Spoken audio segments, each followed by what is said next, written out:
दुनिया में सिर्फ 4 लोग गुजरे हैं जिन्होंने सारी दुनिया में हुकूमत की। इनमें से 2 मोमीन और 2 काफिर बादशाह थे। 2 काफिर बादशाह नमरूद और बख्ते नसर थे। ये दोनों इराक के बाबुल शहर के हुक्मरान थे। करीब 5000 साल पहले की बात है। हजरत नूह अलैहिड के बेटे साम की औलाद कनान का नमरूद नामी बेटा इराक के बाबुल शहर में हुकूमत कर रहा था। नमरूद ही सबसे पहला बादशाह था जिसकी हुकूमत सारी दुनिया पर कायम थी। नमरूद ही पहला शख्स है जिसने सर पर ताज रखा।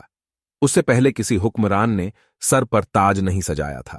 नमरूद के महल और राजधानी बाबुल में ढेरों बुत थे, जिसमें नमरूद का बुत सबसे ऊंचा और आलीशान था। बाकी देवी देवताओं की मूर्तियां छोटी थीं।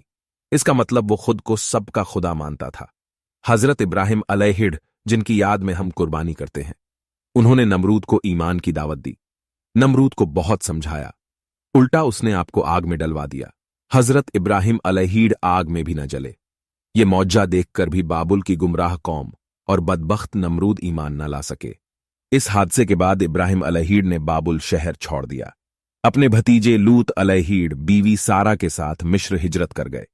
सरकश नमरूद ने सोचा, सारी दुनिया में तो मेरी हुकूमत है, क्यों ना अल्लाह से जंग करके आसमान पर भी कब्जा किया जाए।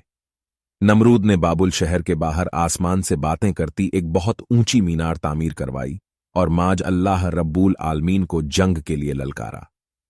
अल्लाह हर किसी से गुफ्तगू थोड़ी ना करता है। नमरूद ने लोगों को भड़काया, देखो मेरे ललकारने पर भी खुदा ने जंग नहीं की, लिहाजा मैं ही खुदा हूं। ये देखकर बाबुल की आवाम नमरूद को खुदा मानकर सजदा करने लगी। जंग के लिए ललकारने पर अल्लाह ने नमरूद के महल में फरिश्ते को नसीहत के लिए भेजा।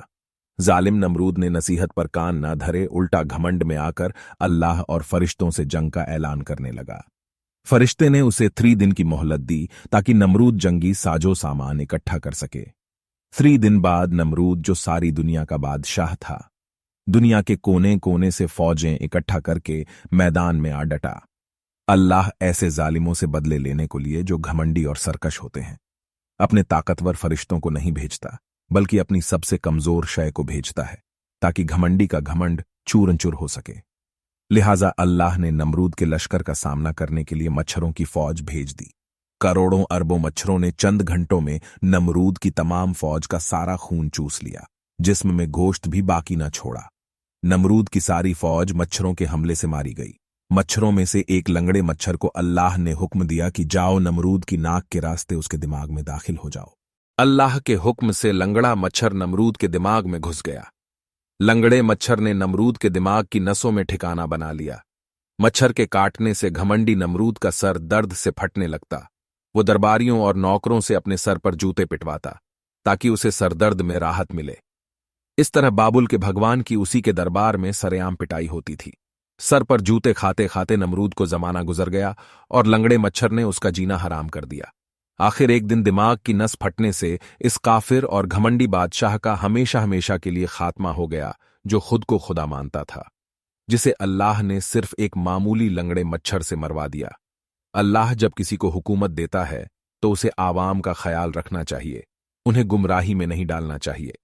हुक्मरान हुकूमत मिलने पर सरकशी और घमंड ना करें, वरना अल्लाह ऐसे सरकश और घमंडी को, चाहे वो सारी दुनिया का सबसे ताकतवर हुक्मरान ही क्यों ना हो, एक मामूली और हकीर मच्छर से भी मरवा सकता है।